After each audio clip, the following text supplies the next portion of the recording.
Anda bersama Alia Plek, mengupas sisi kehidupan seorang tokoh. Alia Plek berharap dukunganmu. Klik subscribe dan tanda lonceng.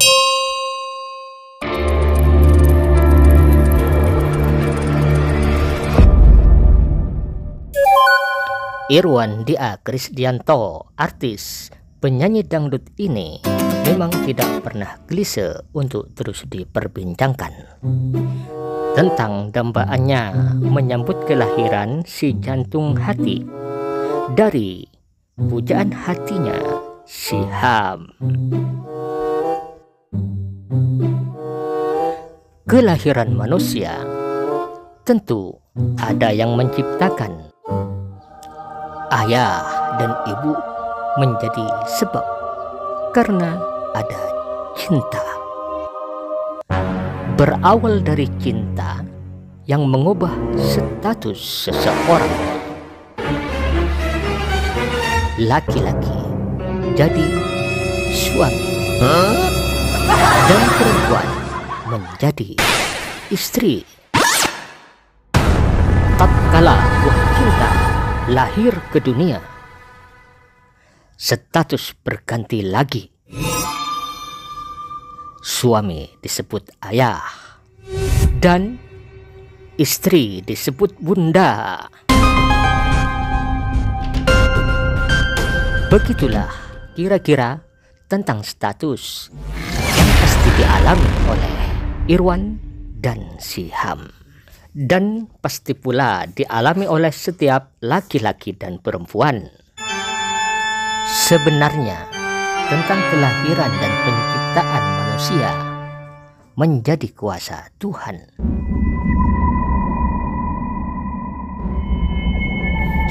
Kekuasaan Tuhan menciptakan manusia digambarkan dalam Al-Quran sebagai berikut. Pertama, manusia dilahirkan tanpa ayah dan tanpa bunda, seperti Nabi Adam alaihi salam. Nabi Adam alaihi salam diciptakan dari tanah oleh Allah, sebagaimana disinyalir dalam Quran. Di antaranya dalam surat Al-Kahfi ayat 37 dan surat Shad ayat 71 dan 76.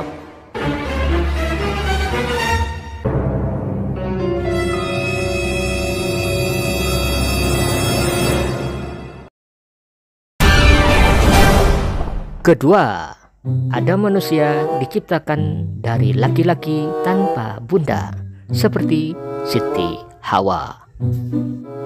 Meskipun belakangan ini muncul kontroversi, tetapi mayoritas ulama menyebut Siti Hawa diciptakan dari tulang rusuk Nabi Adam alaihissalam, sebagaimana disinyalir dalam Quran surat An-Nisa ayat 1 dan Quran surat Ar-Rum ayat 21.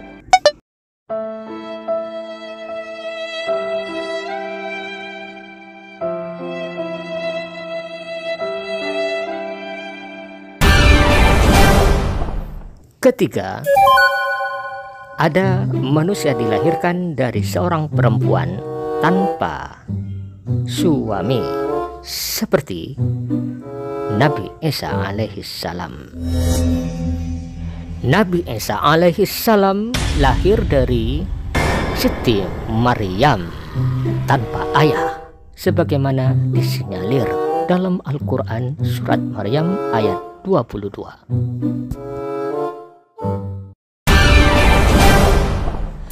Keempat, ada manusia dilahirkan dari perempuan yang bersuami, seperti Nabi Muhammad sallallahu alaihi wasallam. Nabi Muhammad sallallahu alaihi wasallam lahir dari seorang ibu bernama Siti Aminah, sedangkan ayahnya bernama Abdullah. Itu artinya ada manusia yang memiliki ibu dan ayah. Tentang ibu dan ayah Nabi Muhammad SAW memang tidak disebutkan langsung dalam Al-Quran. Sungguh pun begitu, nama Muhammad SAW disebutkan 4 kali dalam Al-Quran.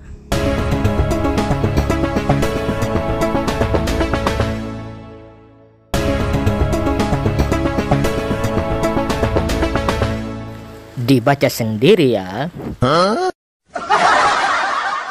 Dari uraian tersebut di atas dapat dipahami bahwa 4 macam penciptaan manusia sebagaimana disinyalir dalam beberapa ayat Al-Quran sebagaimana telah disebutkan itu menunjukkan kuasa Tuhan. Walinaj'alahu ayatan linnas, agar dapat kami menjadikannya suatu tanda bagi manusia. Kelahiran Nabi Adam yang tanpa bunda dan ayah, kelahiran Siti Hawa yang dicipta dari rusuk Nabi Adam, kelahiran Nabi Isa yang tanpa memiliki ayah, sejatinya bagian dari kuasa Tuhan yang tidak akan pernah diberikan lagi kepada orang lain. Itu artinya tidak akan pernah ada lagi setelahnya. Jadi kalau kini ada perempuan tiba-tiba mengaku hamil karena mimpi misalnya, itu tuh tak ubahnya kebohongan nyata untuk menutupi aib. Kalau ada manusia yang merasa hebat, mau mencipta manusia juga dari tanah, atau mau mencipta perempuan dari bagian tubuh laki-laki untuk menandingi kuasa ilahi, itu tidak akan pernah terjadi. Karena kuasa ilahi memang tidak akan pernah tertandingi. Namun begitu tetap menginspirasi. Maka perkembangan ilmu pengetahuan, kedokteran, kebidanan, kesehatan, dan teknologi yang berkaitan dengan medis semakin pesat. Begitu banyak hikmah manfaat dari kekuasaan Allah yang ditampakkan dalam kekuasaannya menciptakan manusia.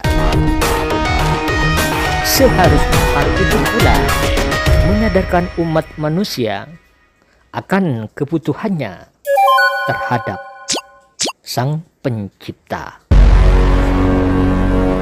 Berdoalah selalu, mintalah pada Allah agar ibu-ibu hamil, termasuk juga istri Irwan yang sedang hamil, mari kita doakan semoga bisa melahirkan dengan selamat, dan bayi yang dikandungnya semoga pula diberi kesehatan dan keselamatan lahir batin.